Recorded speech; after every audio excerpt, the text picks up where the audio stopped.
Sini juga ada timbul kontroversi kan sebetulnya. Ada yang bilang gelar haji buatan Belanda.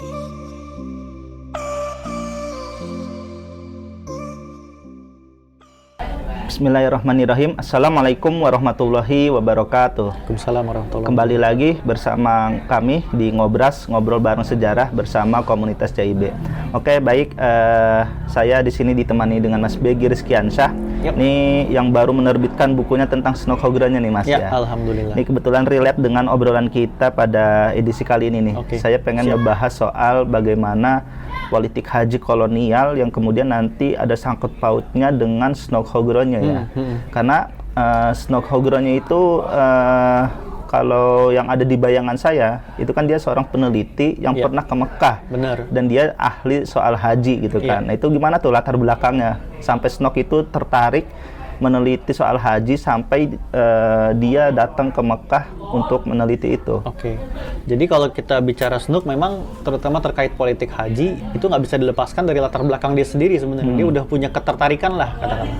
Kan dia awalnya kuliah teologi di Leiden. Iya. Kemudian dia ngambil doktoral tuh bahasa Semitik. Nah, dia udah menguasai bahasa Arab gitu kan ya. Nah, di doktoralnya ini dia kemudian nulis disertasi perayaan Mekah gitu. Itu sebenarnya ibadah haji tapi studi kritisnya lah gitu kira-kira gitu. Karena kan waktu itu mungkin belum banyak ya pembahasan soal ini. Yang menjadi kelebihan dia adalah dia mampu merujuk pada sumber-sumber bahasa Arab terutama Al-Qur'an, hadis. Nah, ini dia menguasai bahasa itu kan. Nah, pada masa lalu tuh belum segitu banyaknya yang orang bisa menguasai itu. Makanya dia punya ketertarikan terhadap ibadah haji, dia ngeluar studi doktoralnya, kemudian tesisnya itu kan tentang haji ya kan, Het Mekkan Fest itu. Kemudian takdir mengarahkan dia pada Mekah sebenarnya gitu. Studi ini kan studi pustaka ya, bukan studi lapangan. Nah, sedangkan dia ini adalah orang yang sangat encourage orang untuk meneliti nggak cuma di buku doang, tapi juga terjun ke lapangan. Nah, kebetulan pada saat itu juga Johannes Adrianus Cruyff ini seorang konsul Belanda di Jeddah. Jadi Belanda itu punya konsul di Jeddah, menempatkan konsulnya. Dia ini punya pikiran bahwa Cruyff ini harus ada nih peneliti orang muda yang menguasai bahasa Arab, yang meneliti tentang Islam dan pergi ke Mekah, meneliti orang-orangnya gitu kan. Tujuannya apa? Tujuannya untuk mempelajari pengaruh politik Mekah terhadap Islam di Hindia Belanda gitu. Ujung-ujungnya politik sebetulnya si Cruyff ini. Nah, makanya dia di tahun 81 dia nulis semacam dia mengisi kuliah lah ya, katakanlah kuliah di tahun 78, kemudian Snook baca buku dia gitu. Nah, dan berlanjut ternyata si Snook kemudian ditawari untuk pergi ke Mekah gitu kan, untuk melakukan penelitian itu. Snook mungkin motivasi awalnya adalah untuk mempelajari bagaimana Mekah sebetulnya, haji dan segala macamnya gitu ya. Tapi dia juga punya misi khusus, yaitu bagaimana mempelajari pengaruh politik ini gitu. Jadi berjalan bersamaan. Makanya di tahun 1884 mereka pergilah ke Jeddah gitu. Setelah mereka tinggal di kantor konsul Jeddah, kemudian di tahun Februari tahun 1885, Snook pergi ke Mekah nih bersama semacam ininya lah, pemandunya lah ya, atau orang lokal yang sebenarnya orang Belanda, orang Indonesia yang ada tinggal di sana, Abu Bakar Jadiningrat. Nah, dia menjadi pemandunya Snook lah di sana. Dia yang mengarahkan Snook untuk ketemu siapa-siapa. Karena kan Snook ini orang asing gitu. Cuma kan yang menjadi menarik adalah Mekah itu adalah kota tertutup bagi orang non-Muslim, iya kan? Iya, betul. Nah, disinilah Snook kemudian melakukan sesuatu yang menghebohkan, ya kan? Dia memeluk agama Islam gitu. Kalau secara zohir ya dia memang memeluk agama Islam, dia disunat, dia mengucap 2 kalimat syahadat gitu kan. Cuma kan persoalannya motif di balik itu gitu. Kalau kita baca suratnya kepada sahabatnya misalnya sesama orientalis ya, Goldziher kalau nggak salah, dia bilang ya saya perlu melakukan izharul Islam ini, kalau bahasa singkat ya dalam suratnya itu. Izharul Islam itu menampakkan terang-terangan Islam ini gitu. Ya sebagai apa ya? Sebagai cara untuk bisa diizinkan masuk gitu. Jadi kita nggak bicara tentang ketulusan atau apa, dia sendiri mengungkapkan kepada temennya gitu. Dalam surat lainnya juga mengungkapkan bahwa cara ini harus saya lakukan gitu. Artinya bukan karena motivasi mungkin dapat hidayah atau apa gitu. Dia sendiri yang bilang kayak begitu gitu kan. Jadi dia memang bisa masuk ke Mekah karena tadi masuk Islam tadi gitu. Nah, disinilah kemudian dia di Mekah dia tawaf segala macam gitu ya, melakukan, walaupun waktu itu belum musim haji. Jadi dia mungkin kayak umroh kali ya, mungkin saya pikir seperti itu. Belum masuk musim haji. Nah, dia kemudian berguru ke halaqah-halaqah ulama-ulama, terutama ulama Nusantara. Itu banyak ulama-ulama Nusantara yang bikin halaqah-halaqah di sana, komunitas Jawi. Nah, dia jadi punya kenalan-kenalan lah, networking gitu ya. Walaupun dia sebagai orang baru di situ gitu. Nah, tapi ada satu insiden sehingga dia harus diusir dari kota Mekah, dia balik sehingga dia balik ke Belanda. Gitu. Nah, di sini kemudian dia sempat bukan vakum, dia sempat mengajar dan segala macamnya selama setahun atau 2 tahun. Di tahun 1888 ada kejadian penting yang di episode lalu udah disinggung bahwa ada pemberontakan haji dari Cilegon itu kan. Di Banten itu kan, yang penggeraknya adalah para haji nih. Nah, di situ Snook entah terinspirasi atau tidak dari kejadian itu, dia menulis surat kepada Menteri Urusan Jajahan Belanda. Jadi Belanda punya Menteri Urusan Jajahan yang kira-kira mengurusi lah daerah jajahan ini, termasuk Hindia Belanda. Dia bilang dia akan melakukan penyelidikan yang akan berguna bagi pemerintah kolonial. Maka dia kemudian di-assign. Nah, disinilah kemudian dia memulai petualangannya sebagai pejabat karir lah ya, atau orang yang berkarir sebagai peneliti di Hindia Belanda, termasuk meneliti soal haji. Seperti itu sih sebetulnya. Itu menarik. Berarti sebenarnya awalnya Snook Hoggerø-nya itu ke Mekah bukan atas inisiatif dia sendiri ya, tapi memang diminta oleh pemerintah Belanda karena mereka memang perlu untuk meneliti soal haji ini. Artinya pemerintah kolonial itu sudah menyadari adanya potensi yang berbahaya nih dari praktik kegiatan ibadah haji yang dilakukan oleh orang-orang Islam di Nusantara gitu. Nah, itu kalau di Hindia Belanda sendiri ya, sebelum adanya Snook itu apa sih yang dilakukan oleh pemerintah kolonial terhadap orang-orang yang pergi ibadah haji ini? Iya, yang mungkin yang membedakan Snook ini semacam tonggak ya, tonggak bahwa mengurus Islam itu tidak lagi hanya soal politik, tapi juga dengan pengetahuan gitu. Iya, betul. Bukan hanya kebijakan tapi nggak berdasar gitu ya, tapi gara-gara Snook mereka mulai membuat kebijakan berdasarkan pengetahuan tentang Islam. Nah, sebelum masa Snook memang ada beberapa orientalis yang meneliti Islam, Van der Burg misalnya kan. Cuma level mereka menurut saya ya masih di bawah Snook gitu. Hanya Snook yang bisa masuk ke Mekah gitu kan, yang melakukan studi lapangan gitu kan. Nah, sebelum-sebelumnya pemerintah kolonial bersikapnya reaktif sebetulnya terhadap para haji ini. Karena kan kita lihat ada pemberontakan haji dari Padri misalnya di Cilegon ya kan. Bahkan di Ponorogo juga banyak hajinya yang memberontak ya kan. Artinya kan mereka terus-menerus digempur oleh pemberontakan demi pemberontakan, maka mereka bersifat reaktif. Bagaimanapun mereka mencoba membatasi, menyulitkan orang untuk naik haji. Gitu. Makanya ada beberapa semacam ordonansi haji atau peraturan-peraturan haji yang kemudian kalau sekarang terdengarnya agak-agak aneh gitu ya. Misalnya pemerintah kolonial mewajibkan untuk orang mau naik haji menyiapkan nominal tertentu nih yang cukup besar pada saat itu. Gitu. Padahal orang-orang kita ya kebanyakan kan orang-orang pas-pasan yang mau naik haji ini, dan mereka yang meninggalkan keluarganya harus disediakan dana juga untuk agar tidak terlantar gitu. Nah, kemudian ketika orang sudah naik haji di sana pun ketika mereka pulang haji, mereka dibebani dengan berbagai macam aturan lagi gitu. Misalnya kalau kita mau pulang haji, mereka akan dilakukan ujian haji. Ujian haji untuk apa tuh tujuannya? Ngetes seberapa sah mereka naik haji kira-kira gitu. Malah kan pemerintah kolonial yang ngetes ya. Pemerintah kolonial, pemerintah sekuler gitu ya. Ini kan aneh gitu sebetulnya. Dan ketika mereka lulus, mereka dapat sertifikat haji dan berhak memakai gelar haji. Serta berhak memakai pakaian haji. Nah, ini kan lucu ya. Orang jadi boleh pakai gamis, pakai turban, mungkin pakai sorban kalau sudah lulus ujian itu. Gitu. Nah, tapi di sini juga ada timbul kontroversi kan sebetulnya. Ada yang bilang gelar haji buatan Belanda karena sah atau tidaknya gelar haji tadi kan karena kalau lulus ujian, tapi sebetulnya tidak begitu. Gelar haji itu kan sudah lama ya, sebelum Belanda datang pun sudah ada orang-orang Indonesia yang memakai gelar haji. Misalnya Sultan Haji di Sultan Banten, itu kan sebelum pemerintah kolonial benar-benar menguasai kita gitu kan.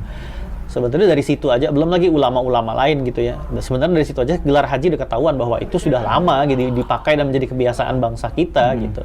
Tapi pemerintah kolonial kemudian memakai itu untuk mengesahkan berbagai ujian yang sebenarnya mempersulit orang untuk naik haji gitu. Nah, inilah kemudian yang menjadi persoalan dengan Snook Hoggerø-nya yang menyita perhatian dia, kira-kira kayak gitu. Nah, terus kemudian kan Snook itu setelah adanya berbagai macam pemberontakan yang dipimpin oleh haji itu ya, dia kemudian merasa tertarik ya untuk membantu pemerintah kolonial. Lalu apa sih yang dilakukan Snook itu ketika sampai di sini? Tentunya dia pastikan kembali meneliti masyarakat di sini ya kan, seperti yang dia lakukan di Aceh gitu kan. Nah, tapi kalau soal haji sendiri sendiri apa yang dilihat atau disimpulkan oleh SNOK di Hindia Belanda ini? Jadi yang pertama-tama kita harus lihat bahwa SNOK juga punya kesimpulan terhadap pemberontakan Haji Cilegon ya.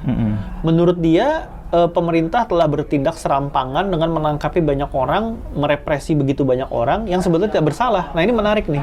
SNOK minta pemerintah kolonial untuk berhati-hati dalam bersikap terutama terhadap pemberontakan gitu. Jangan hantam kromo kata dia, ini akan mempersulit gitu. Dan terhadap kebijakan-kebijakan tadi yang ada misalnya kayak pengesahan gelar haji tadi ya. Menurut SNOK itu akan dipakai orang, itu pengakuan masyarakat.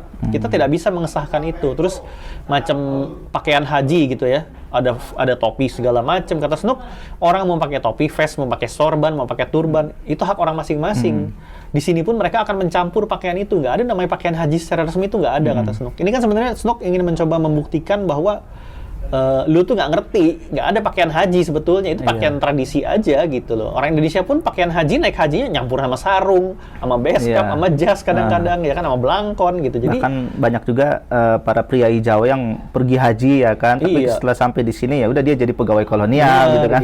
Itu kan menandakan, memang satu sisi menandakan betapa absurdnya pemerintah kolonial, tapi juga betapa tajamnya SNOK mengkritik pemerintah kolonial itu sendiri gitu. Nah, tapi dia juga mengingatkan bahwa hal-hal tadi merepresi orang naik haji, mempersulit orang naik haji, apalagi dia bilang di Mekah sendiri orang pribumi itu udah kesulitan, mereka kadang kehabisan uang, dikerjain sama pemandu di sana lah semacamnya gitu kan, medan begitu sulit. Kalau Anda mempersulit lagi mereka berangkat haji, itu seperti menyiram api dengan bensin katanya gitu. Jadi malah tambah chaos nantinya gitu. Makanya SNOK juga bilang dalam hal-hal ibadah jangan dipersulit, termasuk ibadah haji. Pemerintah kolonial itu jangan kayak politik burung unta yang memasukkan kepalanya ke dalam tanah katanya gitu. Dia harus lihat kondisi sekitarnya. Tapi jika hal-hal itu membawa pesan-pesan politik, pengaruh politik, ada haji yang bawa pengaruh politik, itu harus ditumpas gitu. Nah itu gimana tuh? Karena kan pemerintah kolonial ya selama ini melihat mereka yang pergi haji ini terpapar dengan ide yang ada di kawasan Arab sana kan, ide perlawanan, reformisme Islam atau pan-Islamisme lah kalau yang politiknya itu ya kan. Sehingga para haji ini ya banyak yang terpapar dan kemudian menyebarkan ide itu ke kawasan Hindia Belanda. Nah, kalau SNOK sendiri melihatnya gimana itu? Ya makanya dia bilang harus memisahkan antara pengaruh politik ketika yang dibawa oleh para haji dengan haji yang sekadar melakukan ritual. Karena menurut SNOK banyak kok di antara mereka, di sana mereka akan terpapar banyak gagasan gitu kan. Namanya bertukar pikiran kan, ketemu orang banyak, tapi tidak semuanya membawa pengaruh itu, hanya orang-orang fanatik katanya kira-kira seperti itu yang membawa pengaruh itu, sehingga harus diawasi. Caranya gimana? Dengan pengawasan paspor salah satunya. Jadi SNOK ini sangat detail sehingga dia bilang cukup diawasi paspornya, itu akan memberikan kita data statistik yang benar. Siapa-siapa aja yang bermasalah, ibaratnya kalau dia kira-kira terpengaruh politik, kita tahu nih paspornya di mana, datanya siapa, dia orangnya gitu kan, bisa di tracing lah kira-kira gitu, sehingga tidak perlu semuanya dihantam kromo, haji dipersulit semuanya, karena juga sebetulnya sudah banyak kabar-kabar di media-media Turki, media-media di Timur Tengah sana yang bilang pemerintah kolonial ini merepresi umat Islam, menzolimi kadang, sehingga terkesan pemerintah kolonial itu membenci umat Islam. Nah, kata SNOK ini harus dikurangi nih, ini harus direduksi, sehingga kita nggak dicap lagi orang yang membenci umat Islam, tapi kita hanya mengawasi politiknya aja. Kira-kira itu yang disampaikan SNOK, termasuk kalau soal pan-Islam dia jelas keras ya. Karena kan gagasan pan-Islamisme itu sendiri mulai ramai kembali ketika Daulah Utsmaniyah di bawah Sultan Abdul Hamid II ini kan, di mana dia memanfaatkan betul nih umat Islam yang di bawah penjajahan untuk digelorakan semangat pan-Islamismenya sendiri. Sebenarnya kan kalau kata SNOK, pan-Islamisme itu apa sih yang dia bahas di bukunya? Pan-Islamisme itu adalah satu pemerintahan Islam di satu dunia aja gitu loh. Satu jenis pemerintahan Islam, semua di bawah satu pemerintahan Islam kira-kira gitu. Nah, ini yang diawasi betul oleh SNOK, terutama dia mengawasi juga orang-orang yang terkait dengan Turki, konsul Turki yang di sini, para haji-hajinya gitu kan. Tapi dia juga mengingatkan bahwa ya tadi jangan hantam kromo, jangan asal-asalan gitu, karena itu bisa membuat citra pemerintah kolonial jelek juga gitu. Sebagaimana mungkin dulu pernah kita bahas juga ya, kalau SNOK itu mungkin lebih menekankan cara-cara yang preventif ya. Betul. Cara-cara yang bahkan mungkin tidak disadari ya kan, dengan cara-cara yang bisa dirasakan dalam jangka panjang seperti kebijakan asosiasi itu mungkin. Iya, betul. Jadi sebetulnya kalau kita lihat Snook, misalnya dia lebih menekankan aspek itu tadi preventif, pencegahan, gimana caranya mengawasi sekolah-sekolah agar jangan mengajarkan pan-islamisme, jihad dan segala macamnya gitu kan. Itu harus diawasi, tapi juga jangan menimbulkan kesan kita ini membatasi. Itu selalu dia ingatkan berkali-kali dalam berbagai suratnya.